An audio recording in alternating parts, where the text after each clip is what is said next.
Joven que es un pan de la plata, pues la ropa de igualí.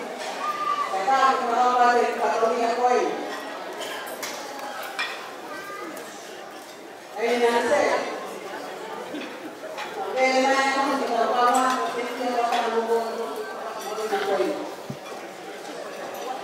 Y cada vez más, y para el pan. Es claramente igualdad.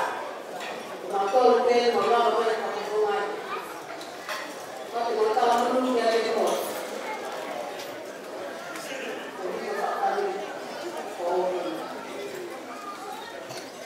Oigan, ¿cuántos jóvenes